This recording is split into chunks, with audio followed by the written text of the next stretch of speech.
नमस्कार, अनादि टीवी देख रहे हैं आप। मैं हूं आपके साथ ऋषिका गुप्ता और चलिए बुलेटिन की शुरुआत करेंगे इस वक्त की बड़ी खबर के साथ। दिल्ली से ये खबर सामने आ रही है जहां पर उपराष्ट्रपति चुनाव की अधिसूचना जारी कर दी गई है। 21 अगस्त तक नामांकन होंगे जमा। 9 सितंबर को होगा उपराष्ट्रपति का चुनाव।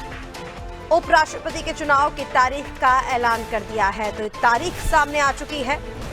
9 सितंबर को उपराष्ट्रपति का चुनाव होगा। बड़ी खबर आपको बता रहे हैं जहां उपराष्ट्रपति के चुनाव को लेकर अधिसूचना जारी कर दी गई है और इसको लेकर लिस्ट तैयार हो चुकी है। 21 अगस्त तक नामांकन जमा होंगे और फिर 9 सितंबर को होगा उपराष्ट्रपति का चुनाव। और चलिए इसी पर ज्यादा अपडेट्स के लिए हमारे साथ ब्यूरो हेड ब्रिजेश चौकसी जी जुड़ गए हैं फोनो लाइन पर। ब्रिजेश जी, उपराष्ट्रपति चुनाव की अधिसूचना जारी कर दी गई है। 21 अगस्त तक नामांकन होंगे और 9 सितंबर को उपराष्ट्रपति के चुनाव होंगे। निश्चित तौर पर उपराष्ट्रपति के चुनाव जो होते हैं वो 6 महीने तक करना पड़ते हैं। 6 महीने के अंदर जिस तरह से धनखड़ जी ने इस्तीफा दिया था उससे उम्मीद जताई जा रही थी कि जल्दी निर्वाचन आयोग की अधिसूचना जारी करेगा, नोटिफिकेशन जारी करेगा और चुनाव प्रक्रिया शुरू हो जाएगी। तो आज निर्वाचन आयोग ने तारीखों का ऐलान कर दिया है और अब जल्द ही राष्ट्रपति के चुनाव की प्रक्रिया जो शुरू हो जाएगी। जो तारीखें दी है, नामांकन दाखिल करना होगा 7 अगस्त को।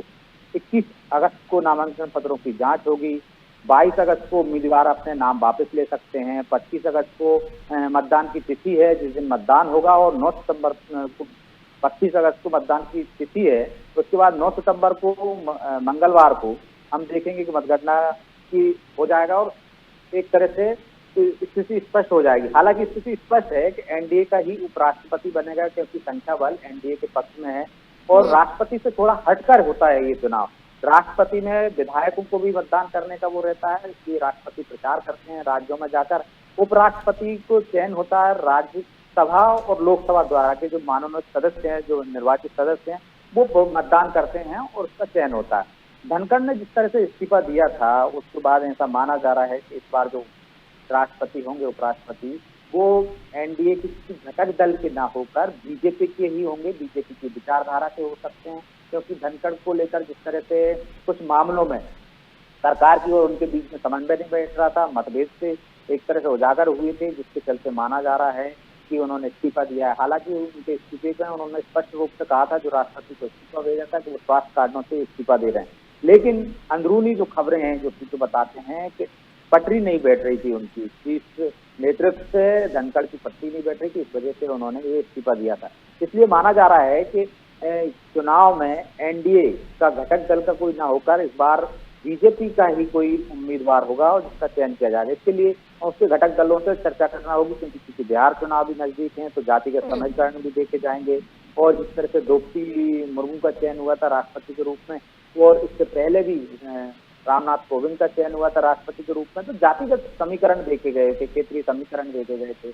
उत्तर प्रदेश के चुनाव वो तमाम चीजें देखी गई थी। जब धनखड़ का चयन हुआ था तब कहा गया था, किसान आंदोलन चल रहा था कि किसानों के किसान नेता हैं वो इस तरह से उसका भी भुनाने की कोशिश की गई थी।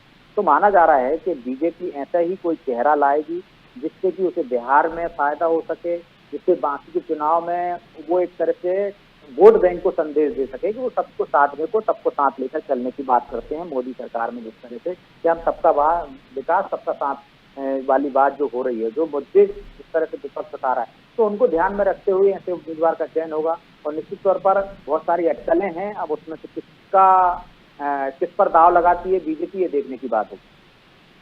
बिल्कुल ब्रजेश जी, अब देखना होगा कि क्या किसका नाम फाइनल किया जाता है। फिलहाल तमाम अपडेट्स के लिए बहुत शुक्रिया आपका। तो आपको बता दें जगदीप धनखड़ के इस्तीफे के बाद उपराष्ट्रपति का पद खाली हो गया है और अब उपराष्ट्रपति चुनाव के लिए अधिसूचना जारी कर दी गई है। 21 अगस्त तक नामांकन किए जा सकेंगे और 9 सितंबर को होगा उपराष्ट्रपति को लेकर मतदान।